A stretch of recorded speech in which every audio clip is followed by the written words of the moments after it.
अध्यात्म में बहुत संशय और संदेह हो गया है। आस्तिक दर्शन एक अजर और अमर आत्मा की बात करते हैं, जबकि बौद्ध लोग आत्मा और परमात्मा के प्रश्न पर मौन साध लेते हैं। जैनियों के अनुसार आत्मा शरीर के मुताबिक छोटी या बड़ी हो सकती है, अपना आकार बदल सकती है। आधुनिक वैज्ञानिक हैं जो कहते हैं कि सामने जो संसार दिखाई पड़ता है वही सत्य है, इसके परे अदृश्य जैसा सत्य कोई भी नहीं है। सनातनी लोग स्वर्ग और नरक की बातें करते हैं, मूर्ति पूजा की बातें करते हैं। दूसरी ओर नबी मूलक धर्म है, वो किसी भी मूर्ति पूजा का खंडन करते हैं। सांख्य दर्शन प्रकृति और पुरुष की सत्ताएं मानता है। शंकराचार्य के वेदांती कहते हैं कि नहीं, केवल ब्रह्म ही सत्य है, ब्रह्म के अलावा ये जो जगत दिखाई पड़ता है ये तो एक मिथ्या है। गीता पढ़ने वाले लोग कर्म योग की श्रेष्ठता बताते हैं। विष्णु पुराण पढ़ने वाले लोग भक्ति योग को सर्वोत्तम मानते हैं। विज्ञान भैरव ने ज्ञान की निस्सारता की बात बताई है और ज्ञान को भूसे की गठरी के समान एक बेकार का बोझ बताया है, जबकि शिव संहिता ज्ञान के एकमात्र सत्य होने की बात करती है। विवेकानंद कहते हैं कि अध्यात्म के द्वारा मनुष्य के कल्याण को किया जाना है। अध्यात्म का केवल एक ही उद्देश्य है कि वह मनुष्य का कल्याण करे, जबकि ओशो कहते हैं नहीं, ऐसा नहीं है। ओशो कहते हैं कि वैयक्तिक जागरण ही अध्यात्म का विषय है। यदि व्यक्ति जाग गया तो समाज अपने आप जाग जाएगा, समाज में कोई दुख शेष न बचेगा। चारों ओर बहुत ऊहापोह है, संदेह है, कंफ्यूजन है। आम सामान्य जन नहीं जान पाता है कि उसे क्या करना है। जहां से मैं देख पाता हूं, मुझे लगता है कि ये सब इन मनीषियों के द्वारा जाने गए अलग अलग सत्य हैं। जो जीसस ने देखा वह महावीर से अलग देखा, जो बुद्ध ने देखा वह मोहम्मद से अलग देखा, जो मोहम्मद ने देखा वह कृष्ण से अलग देखा। वह महावीर का, बुद्ध का, कृष्ण का, इनका सत्य था।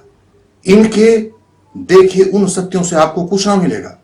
वे सत्य पहले ही देखे जा चुके हैं, पुराने हो चुके हैं। अब अगर आप उसी सत्य को दोबारा देखोगे तो वो एक पुनरुक्ति मात्र होगा, एक रिपीटिशन होगा। आपका सत्य इन मनुष्यों के द्वारा देखे गए सत्य से भिन्न होने की संभावना है, क्योंकि आप इनसे भिन्न हैं। आपके सत्य का मार्ग इनके सत्य के मार्ग से अलग होने की पूरी संभावना है। आपका सत्य आपका व्यक्तिगत सत्य है, जो आपकी निजता से निकला है। उस सत्य तक जाने का रास्ता बिल्कुल नया है। आज तक उस पर कोई दूसरा नहीं गया है और आपके बाद उस पर जाने वाला कोई दूसरा ना होगा। आप पहले और अंतिम व्यक्ति होंगे जो उस सत्य के मार्ग पर आगे जाएंगे। अगर ऐसे में आप किसी दूसरे रास्ते के साथ बंध जाते हैं तो सत्य तक पहुंचने के आपके प्रयास में चूक हो जाएगी। क्या आपने कभी देखा कि महावीर किसी दूसरे के बताए रास्ते पर चले, राम या कृष्ण किसी दूसरे के बताए रास्ते पर चले, या जो लोग महावीर के बताए रास्ते पर चले, क्या वो दोबारा कभी महावीर बन पाए? हजारों वर्षों का इतिहास हो चुका है, आपके सामने सत्य शाश्वत है। किसी दूसरे के बताए मार्ग पर चलने से कोई सत्य को उपलब्ध नहीं हुआ है। हर व्यक्ति का सत्य अपनी निजता का सत्य है। हजारों वर्षों में भी ऐसा ना हो पाया कि हमने कोई दूसरा जीसस, कोई दूसरा क्राइस्ट, कोई दूसरा बुद्ध, कोई दूसरा विवेकानंद पैदा किया हो। यदि हम 1000 वर्षों में ऐसा नहीं कर पाए तो आपके केस में दूसरे के रास्ते पर चलने से कोई क्रांति घटित हो पा जाएगी, इस बात की क्या संभावना है? और अगर आप किसी तरह से कुछ कर करा के एक नए महावीर, एक नए बुद्ध, एक नए जीसस बन भी गए तो क्या होगा? आप एक डुप्लीकेट से ज्यादा कुछ भी नहीं बनेंगे। आप अपने जीवन को एक डुप्लीकेट भर बनने के लिए दांव पर लगा रहे हैं, तो आपको दोबारा गौर करना है कि कहीं आप अपने अनमोल जीवन को एक सिर्फ सस्ती सी डुप्लीकेसी के लिए तो स्वाहा नहीं कर रहे हैं। पुनर्विचार की आवश्यकता है।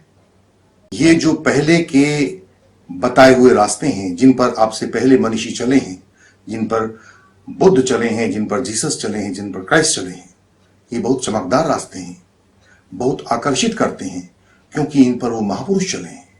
उन्होंने अपने सत्य को खोजा है इन पर चलकर, तो ये बहुत चकाचौंध कर देने वाले रास्ते हैं, बहुत आकर्षित करते हैं। पर ये रास्ते आपके रास्ते नहीं हैं, ये आपकी मंजिल तक ले जाने वाले रास्ते नहीं हैं।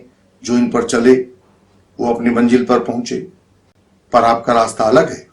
वह आपकी निजता से निकलेगा और आपको खुद तलाश करना होगा। और जिस दिन आप अपनी उस मंजिल को तलाश कर पाएंगे, उस तक जाने वाले मार्ग को आप खोज पाएंगे, उस दिन आप ऋषि हो जाएंगे। आप जो शब्द कहेंगे वह शब्द उपनिषद कहलाएगा और आपके द्वारा कहा गया वाक्य आप्त वाक्य हो जाएगा। स्वयं की खोज से पहले किसी सत्य को नहीं जाना जा सकता है। आप जिस आत्मा की बात करते हैं, जिस परमात्मा की बात करते हैं, जिस प्रकृति की बात करते हैं, वह उधार की जानकारी है जो दूसरों ने जुटा कर दी है। आपने तो उसको सिर्फ रट भर लिया है। आपका उसमें कोई योगदान नहीं है, आपका उसमें कोई अनुभव नहीं है। वह आपका सत्य नहीं है, वह तो एक सूचना मात्र है। जो दूसरों ने कहा आपने उसे दोहरा भर दिया। यह एक हेयर से बात है, सुनी सुनाई रटी रटाई बात है। इसमें सत्य का कहीं कोई अंश नहीं है। इसीलिए जब आप आत्मा की बात करते हैं, जब आप परमात्मा की बात करते हैं, भगवान की बात करते हैं, इस अस्तित्व की बात करते हैं, तो उसमें से विश्वास नहीं झलकता, क्योंकि आपने उसको जाना नहीं है। आपने तो सिर्फ उसको सुन लिया और सुनने के बाद उसको जुगाली की तरह बाहर निकाल दिया। उसमें आपका योगदान नहीं है, वो आपका सत्य नहीं है। इस तरह आपकी आत्मा, आपका परमात्मा एक कहानी से ज्यादा कुछ नहीं है। बिल्कुल नितांत अविश्वसनीय है, बिना तस्दीक के है, अनवेरिफाइड है। तब सवाल उठता है कि ऐसे में सत्य का मार्ग कहां से आएगा? सत्य को कौन उपलब्ध करवाएगा? यह आपको स्वयं ढूंढना होगा। कबीर कहते हैं, जो घर फूंके आपनो चले हमारे साथ। ईश्वर को, आत्मा को, परमात्मा को ढूंढना, अपने सत्य को ढूंढना इतना सरल नहीं है, इतना सस्ता नहीं है। और जो लोग कबीर से कम कीमत पर आपको आपका सत्य, आपकी आत्मा, आपका परमात्मा उपलब्ध करवाने की बात करते हैं, वो बहुत गंभीर लोग नहीं हैं। आत्मा और परमात्मा को पाना है तो उन लोगों के साथ जुगत मत बैठा लेना। ये मानव सभ्यता के हजारों सालों को बर्बाद कर देने वाले प्रपंची लोग हैं, पाखंड रचते हैं। इनसे सावधान रहना होगा। सिर्फ स्वयं पर भरोसा करना होगा, क्योंकि आपसे अधिक ऑथेंटिक कोई दूसरा हो नहीं सकता। इस सत्य की खोज के लिए, इस आत्मा की खोज के लिए, इस परमात्मा की खोज के लिए, अस्तित्व की खोज के लिए आपको स्वयं भीतर जाना होगा। आपको स्वयं खोजना होगा और आपको स्वयं ही तस्दीक करना होगा, स्वयं ही वेरीफाई करना होगा। कोई गुरु, कोई दूसरा, कोई साथी आपके साथ नहीं जा सकेगा।